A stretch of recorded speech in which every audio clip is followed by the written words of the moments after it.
Hello friends, welcome to our channel study for you. So guys, जैसा कि आज जो आपका एसएससी सीजीएल टीयर 2 का 3 मार्च का सभी चैप्टर का एग्ज़ाम हो गया है दोस्तों, जिसका जो है मैं आपको बिल्कुल 100% एक्यूरेट आंसर के साथ जो है इस वीडियो में बताऊंगा। तो देख लेते हैं कि किस प्रकार के जो है आज आपके 3 मार्च के सभी चैप्टर के एग्ज़ाम में जो है प्रश्न पूछे गए हैं। उससे पहले एक बात और दोस्तों, कि जिन्होंने भी अगर चैनल को सब्सक्राइब नहीं किया है तो एसएससी सीजीएल एग्ज़ाम से रिलेटेड पल पल की अपडेट के लिए जो है चैनल को सब्सक्राइब ज़रूर कर दीजिएगा। और बगल में ही आपको एक बेल आइकन यानी घंटे का निशान भी दिख रहा होगा, तो आप उसे भी जो है ज़रूर प्रेस कर दीजिएगा। तो चलिए वीडियो को स्टार्ट करते हैं। तो आज का जो आपका पहला क्वेश्चन आया था कि what do you call people that follow famous people around, यानी आप उन लोगों को क्या कहते हैं जो आसपास के प्रसिद्ध लोगों का जो है अनुसरण करते हैं। तो देखिए, जो आपके फेमस पर्सनैलिटीज़ होते हैं ना, उन लोगों का फोटो खींचना या फिर ऐसे लोगों को फॉलो करना, ऐसे लोगों को जो है ये आपका पापाराज़ी यानी पापाराज़ी जो है वो कहा जाता है। तो पापाराज़ी आपका यहाँ पे करेक्ट आंसर होगा। नेक्स्ट क्वेश्चन आपका यहाँ पर आया था कि नागरिकों को सार्वजनिक स्थान जैसे कि दुकान, रेस्टोरेंट, होटल या फिर किसी अन्य स्थान पर जाने से जो है वो आपका रोका जो है वो नहीं जाएगा। ये जो आपका किस अनुच्छेद में कहा गया है? तो देखिए, मैं आपको बता दूं कि अनुच्छेद 15 के क्लोज 2 यानी खंड 2 में ये आपका प्रावधान है कि नागरिकों को जो है सार्वजनिक स्थान जैसे कि दुकान, रेस्टोरेंट, होटल या फिर किसी अन्य स्थान पर जाने से केवल उनके धर्म, जाति, लिंग, जन्म स्थान या फिर कोई अन्य समान आधार के कारण जो है उन्हें रोका नहीं जाना चाहिए। इसके अलावा इन्हें जो है आम जनता के लिए भी जो है वो सभी के लिए जो है वो आपके खुले हुए हैं। तो ये आपका अनुच्छेद 15 के क्लोज 2 में जो है ये आपका प्रावधान किया गया है। तो अनुच्छेद 15 आपका यहाँ पे करेक्ट आंसर होगा। नेक्स्ट क्वेश्चन आपका यहाँ पर आया था कि प्लेयर का जो है मैच द फॉलोइंग से आपके प्रश्न पूछे गए थे। 4 प्लेयर का जो आपका नाम दे दिया गया था और एक तरफ जो आपका प्लेयर का नाम और एक तरफ जो उनका बेस्ट टी20 बैट्समैन या बॉलर इस प्रकार से दिया गया था। तो देखिए, पहला जो आपका नाम दिया गया था वो आपका सूर्य कुमार यादव का दिया गया था। तो देखिए, सूर्य कुमार यादव ये जो है क्या है, तो ये आपके बेस्ट टी20 बैट्समैन है। तो सूर्य कुमार यादव में जो आपका बेस्ट टी20 बैट्समैन आपका सही होगा। उसके बाद आपका जसप्रीत बुमराह था। तो देखिए, जसप्रीत बुमराह में आपका जो सही मिलान होगा ना वो आपका बेस्ट टेस्ट बॉलर का होगा। उसके बाद आपका श्रेयस अय्यर था। तो देखिए, श्रेयस अय्यर में जो आपका सही मिलान जो होगा ना वो आपका बेस्ट ओडीआई बैट्समैन का होगा।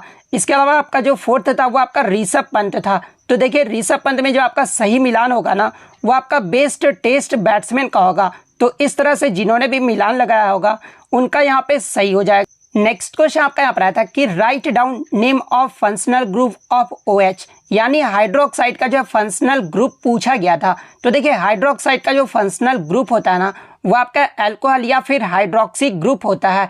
तो आपके ऑप्शन में जो है अल्कोहल दिया गया था, तो अल्कोहल आपका यहाँ पे करेक्ट आंसर होगा। देखिए, बहुत सारे बच्चों ने जो है एल्डिहाइड भी मार्क कराया है। तो देखिए, मैं आपको बता दूं कि ये जो आपका एल्डिहाइड है ना ये आपका गलत हो जाएगा, क्योंकि एल्डिहाइड का जो आपका फंक्शनल ग्रुप होता है वो आपका क्या होता है? तो देखिए, एल्डिहाइड का जो आपका फंक्शनल ग्रुप होता है ना वो आपका CHO होता है, ना कि OH होता है। इसके अलावा बात कर ले एल्डिहाइड का जो स्ट्रक्चर क्या होता है। तो देखिए, एल्डिहाइड के स्ट्रक्चर की अगर मैं बात कर लूँ तो R single bond CH double bond O होता है। तो ये फैक्ट भी आपको ध्यान में रखना है। नेक्स्ट क्वेश्चन आपका यहाँ पर आता है कि arrange the following radiation in the order of decreasing wavelength, यानी निम्नलिखित विकर्णों को तरंग दैर्घ्य के जो है घटते क्रम में जो है वो आपका व्यवस्थित करना था। तो देखिए, डिक्रीजिंग ऑर्डर का मतलब क्या होता है? तो देखिए, जो आपका सबसे बड़ा होता है वो आपका सबसे पहले होता है और जो सबसे छोटा होता है ना वो आपका जो है सबसे लास्ट में होता है। तो ये आपका डिक्रीजिंग ऑर्डर इस प्रकार से चलता है। तो देखिए, मैं आपको बता दूं कि हमारे स्पेक्ट्रम में सबसे ऊपर क्या होता है। तो देखिए, हमारे स्पेक्ट्रम में सबसे ऊपर जो होता है वो आपका रेडियो वेव्स होता है। और आप ये जानते होंगे कि जिसका वेवलेंथ सबसे अधिक होता है उसका फ्रीक्वेंसी जो वो सबसे कम होता है, क्योंकि वेवलेंथ जो होता है वो आपका इनवर्सली प्रोपोर्शनल जो है ये आपका किसका होता है? तो वो आपका फ्रीक्वेंसी यानी आवृत्ति का होता है। तो ये फैक्ट आपको ध्यान में रखना है। तो देखिए, सबसे ज़्यादा जो वेवलेंथ होता है ये किसका होता है? तो ये आपका रेडियो वेव्स का होता है। उसके बाद सबसे ज़्यादा जो आपका वेवलेंथ है वो आपका माइक्रोवेव्स का होता है। उसके बाद आपका इंफ्रारेड वेव्स का होता है। वहीं अगर लाइट की बात कर लूँ, यानी किस रंग का सबसे अधिक वेवलेंथ होता है, तो देखिए रेड यानी लाल रंग का जो है सबसे ज़्यादा अधिक वेवलेंथ होता है। उसके बाद आपका ऑरेंज का होता है, उसके बाद आपका येलो का होता है, उसके बाद आपका ग्रीन का होता है, उसके बाद आपका ब्लू का होता है, उसके बाद आपका इंडिगो का होता है, उसके बाद जो आपका वायलेट कलर का होता है। और देखिए आप इस कलर को जो है इस नाम से भी जो है वो आप शॉर्टकट ट्रिक से जान सकते हैं, विबग्योर। इसका जो नाम है वो आपका विबग्योर है। जैसे कि वायलेट का जो फ्रीक्वेंसी है वो आपका जो है सबसे ज़्यादा होता है। और अगर मैं आपको अभी भी बताया हूँ कि आपका जो वेवलेंथ होता है वो आपका इन्वर्सली प्रोपोर्शनल होता है, वो आपका फ्रीक्वेंसी का होता है। तो अगर वायलेट का फ्रीक्वेंसी सबसे ज़्यादा है तो वायलेट का जो वेवलेंथ होगा ना वो आपका सबसे कम होगा। उसके बाद सबसे ज़्यादा जो आपके 5वें नंबर पे जो वेवलेंथ होता है ना वो आपका अल्ट्रा वायलेट का होता है। उसके बाद आपका एक्सरे का होता है। और सबसे कम जो वेवलेंथ होता है ना वो आपका गामा रे का होता है। तो देखिए अगर घटते क्रम की बात कर ले तो घटते क्रम में आपका क्या होता है कि सबसे ज़्यादा वेवलेंथ होता है उसका पहले आएगा, तो आपका रेडियो वेव्स जो वो आपका पहले आएगा। तो इस क्रम से जिन्होंने भी लगाया होगा ना उनका यहाँ पे सही आंसर होगा।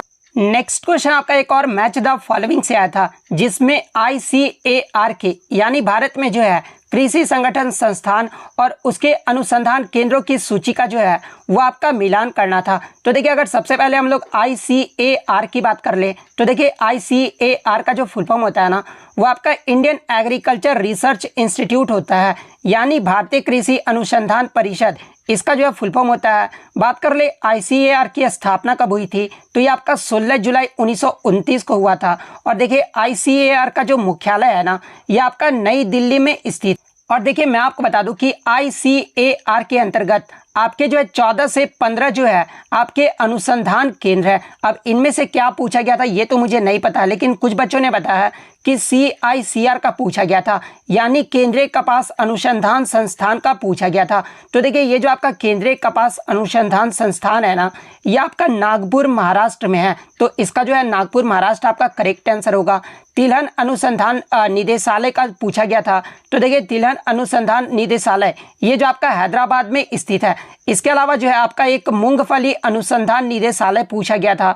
तो देखिए ये जो आपका मूंगफली अनुसंधान जो निदेशालय है ना ये आपका गुजरात के जूनागढ़ में स्थित है। तो ये मिलान से जिन्होंने भी लगाया होगा ना उनका यहाँ पे सही हो जाएगा। नेक्स्ट क्वेश्चन आपका यहाँ पर आता है कि इनमें से कौन सा नियम यह कहता है कि स्थिर दबाव में गैस का आयतन जो है सीधे गैस के पूर्ण तापमान के जो है ये आपका समानुपाती होता है।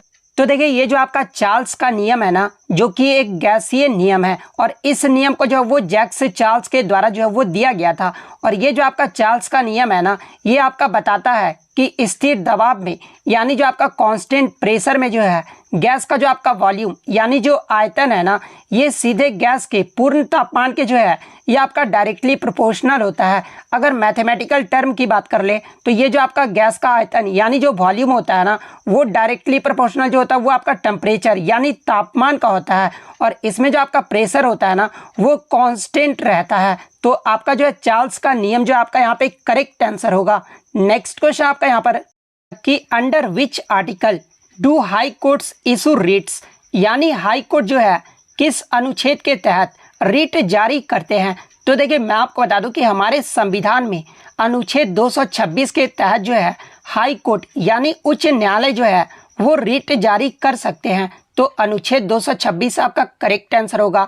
इसके अलावा मैं आपको बता दूं कि हमारे संविधान में सुप्रीम कोर्ट यानी आपके जो सर्वोच्च न्यायालय होते हैं ना ये अनुच्छेद 32 के तहत जो है वो रिट जारी कर सकते हैं। तो ये फैक्ट भी आपको ध्यान में रखना है।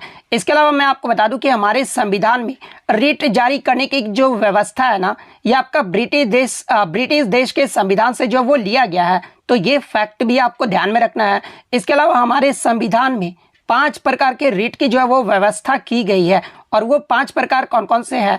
तो पहला आपका बंदी प्रत्यक्षीकरण है जिसे आप हैबियस कॉर्पस कहते हैं। सेकंड आपका परमादेश है। थर्ड आपका प्रतिषेध है। फोर्थ आपका उत्प्रेषण है, और फिफ्थ आपका अधिकार परीक्षा है। तो ये फैक्ट भी आपको ध्यान में रखना है। नेक्स्ट क्वेश्चन आपका यहाँ पर आया था कि 16 अप्रैल 1853 को भारत में जो आपका पहला जो पैसेंजर ट्रेन चला था ना जो कि आपका बंबई से ठाणे के बीच चला था ये कितने किलोमीटर चला था ये पूछा गया था। तो देखिए मैं आपको बता दूं कि भारत में पहला जो आपका पैसेंजर ट्रेन चला था ना, ये आपका 16 अप्रैल 1853 को चला था और ये जो आपका बोरीबंदर से थाने यानी बम्बई से थाने के बीच ये जो आपका 34 किलोमीटर के बीच चला था। तो 34 किलोमीटर आपका यहाँ पे करेक्ट आंसर होगा।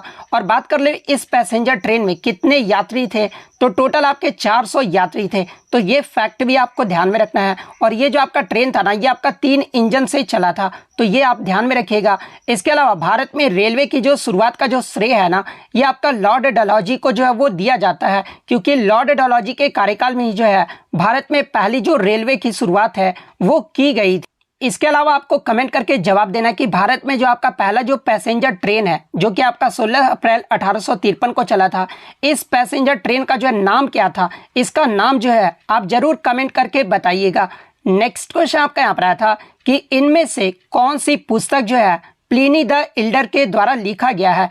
तो देखिए ये जो आपका नेचुरल हिस्ट्री जो पुस्तक है ना, ये आपका प्लिनी द एल्डर के द्वारा लिखा गया है। तो नेचुरल हिस्ट्री आपका यहाँ पे करेक्ट आंसर होगा।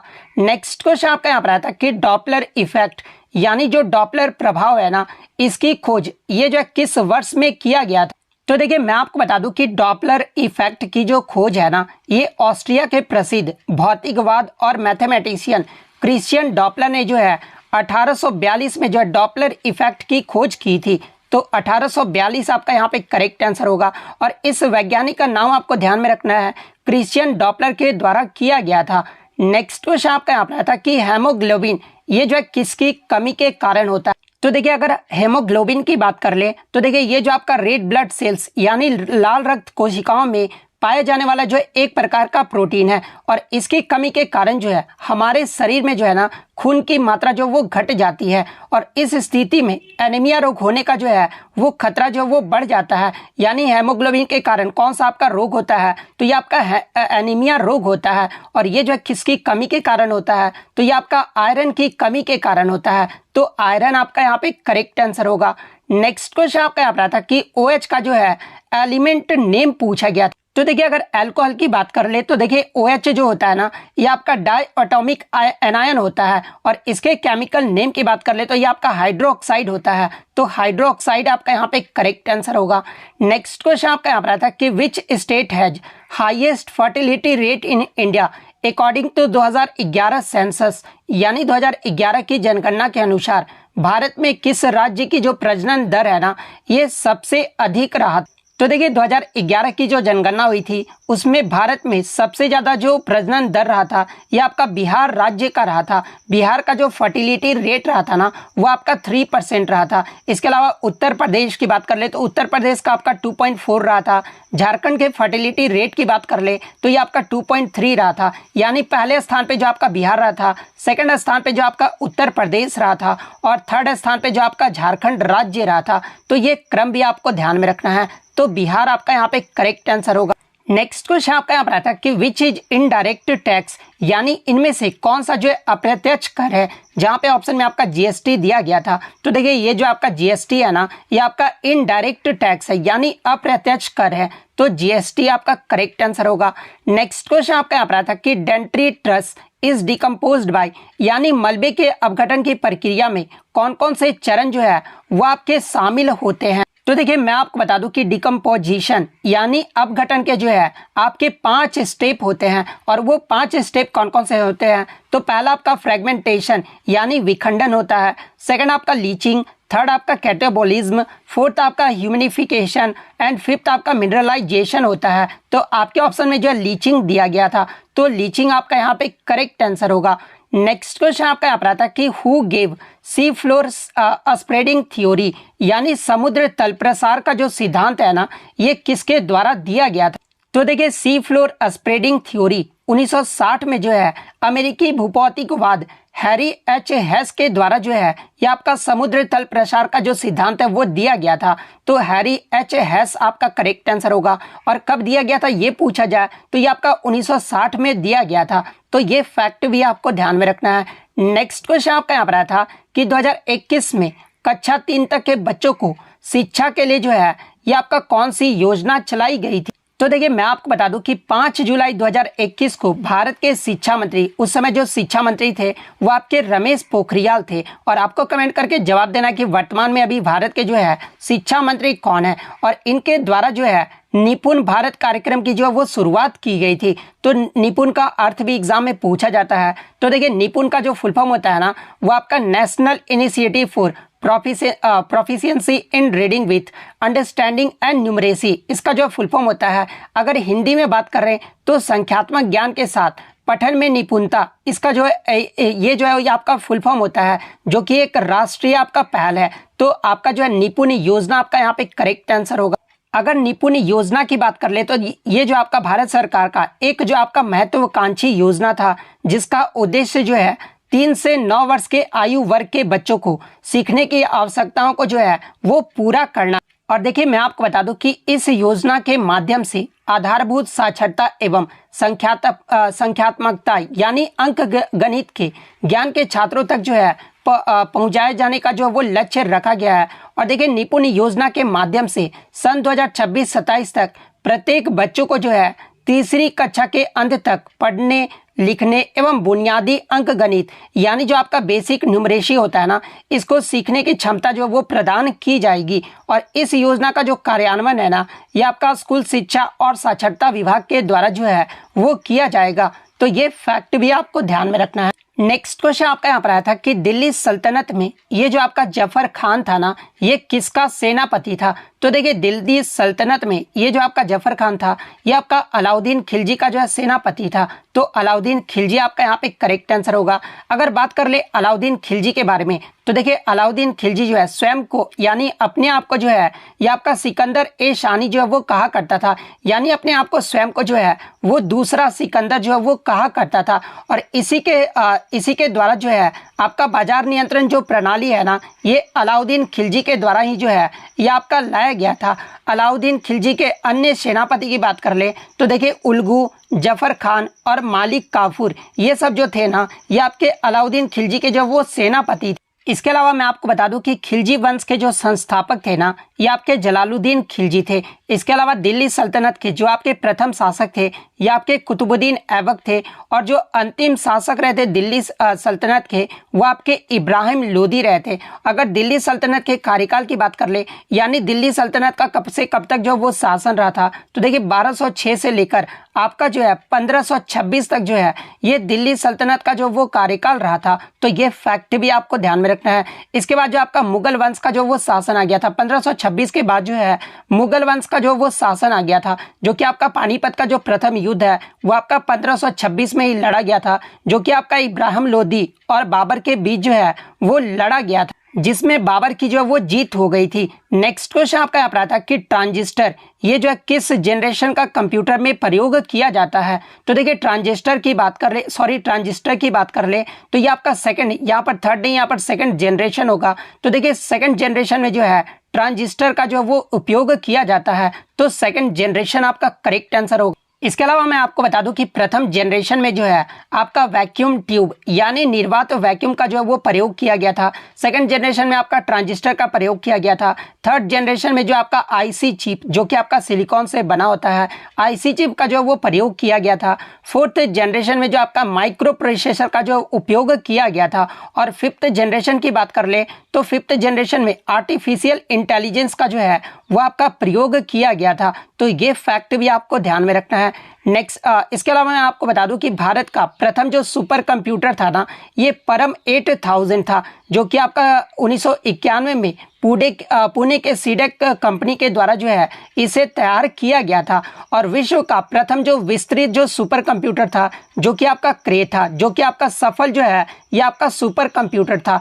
और सुपर कंप्यूटर के पिता ये जो है किसे कहा जाता है, तो ये आपका सैमुअल क्रे को कहा जाता है।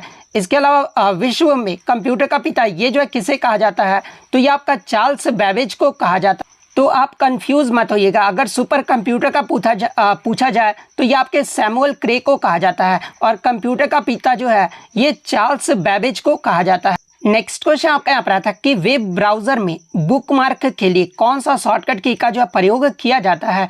तो देखिए वेब ब्राउजर में बुकमार्क के लिए जो है ये आपका Ctrl+D शॉर्टकट की का जो है प्रयोग किया जाता है।